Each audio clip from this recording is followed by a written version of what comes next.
If an avoidant could speak their truth, this is what they'd say. If an avoidant were truly honest, no masks, no withdrawal, no deflection, they would admit something most people never get to hear. They are scared of intimacy, not just nervous or unsure, but deeply, biologically afraid. Closeness, for the avoidant, feels like standing on the edge of a cliff. One wrong move, and everything they've worked so hard to keep hidden might come crashing down. And when someone tries to love them, when someone reaches out and offers warmth and connection, it often feels like a threat instead of a gift. That's the confusing part. The avoidant doesn't want to push others away, but every instinct in their body tells them they have to. They were taught, whether directly or through silence, that emotions are dangerous, that needing someone is shameful, and that love almost always comes with strings attached. What most people don't see is that the avoidant often feels everything, more than they can even handle. But instead of expressing it, they retreat inward. When a partner speaks with open-hearted vulnerability, the avoidant freezes, not because they don't care, but because caring feels like losing control.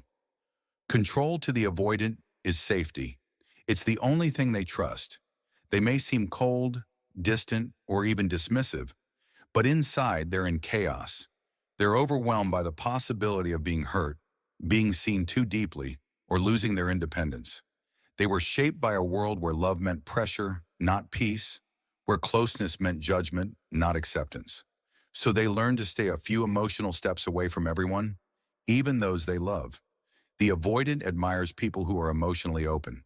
They watch with silent awe as their partner says things like, "I miss you," or "I need you," and they wish they could do the same.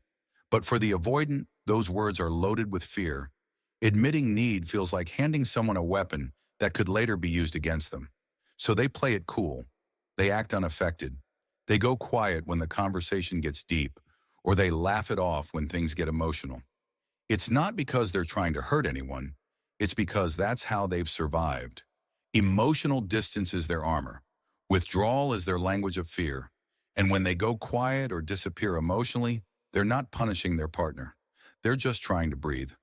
People often mistake the avoidant for being heartless, selfish, or emotionally unavailable by choice. But nothing could be further from the truth. Beneath the avoidance is a deep longing to connect, to be close, to be seen, to be safe in someone's arms without fear. But their mind is full of mixed messages. Let them in. Don't let them see too much. Be close. Don't depend. Love them. Don't lose yourself. The internal conflict is exhausting. And when a partner doesn't understand this push-pull pattern, they often feel rejected, unloved, and emotionally alone. What they don't see is that the avoidant often lies awake at night, replaying the day, regretting their silence, and wishing they knew how to love better. The avoidant's love is not loud. It's not in grand declarations or consistent emotional support. It's quiet, subtle, easy to miss if you're not paying attention. It's in fixing something without being asked, in staying even when everything in them screams to run, in noticing small things their partner said days ago. These are their love letters, their way of saying, "I care," without having to say it aloud. Because words often fail them. Vulnerability terrifies them. But caring, that part is real, deeply real. They often test their partner without realizing it. They push to see if the person will stay. They pull back emotionally to see if the relationship will collapse. Not to play games, but because they expect abandonment. They're constantly preparing for the other shoe to drop. They want love, but they brace for its end. And when someone stays, when someone remains calm in the face of their chaos, something inside the avoidance softens. It's not immediate. It's not obvious. But it's there. That's how trust begins to form for them. Not through grand romantic gestures, but through small acts of emotional patience. If an avoidant could be completely open, they'd tell their partner, "Please don't take it personally when I shut down." They'd say, "It's not about you being too much. It's about me never feeling safe enough to be all in." They want to change. They want to grow. They want to experience the kind of love that doesn't make them feel like they have to shrink. But they also need time and space and someone who won't mistake their silence for apathy. Because deep down, they're not cold. They're afraid. And they hate that about themselves more than anyone else ever could. The avoidant walks a tightrope. They crave closeness, but fear it. They want connection, but need space. They need love, but can't always receive it. And that duality makes relationships incredibly hard. They often feel like a burden, like they're too damaged to be loved properly. And when their partner expresses hurt or frustration, the avoidant doesn't just hear those words.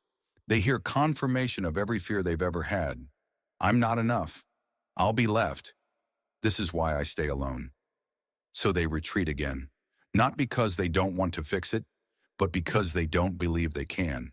But even in that distance, they notice. They notice how their partner keeps trying, how they keep showing up. They notice the kindness, the patience, the love. And even if they can't say it, they carry that gratitude inside. It becomes a quiet reminder that maybe, just maybe, love doesn't always hurt, that maybe someone could see them, really see them, and still stay. And that realization, however small, is where healing begins. It's slow, it's clumsy, but it's real.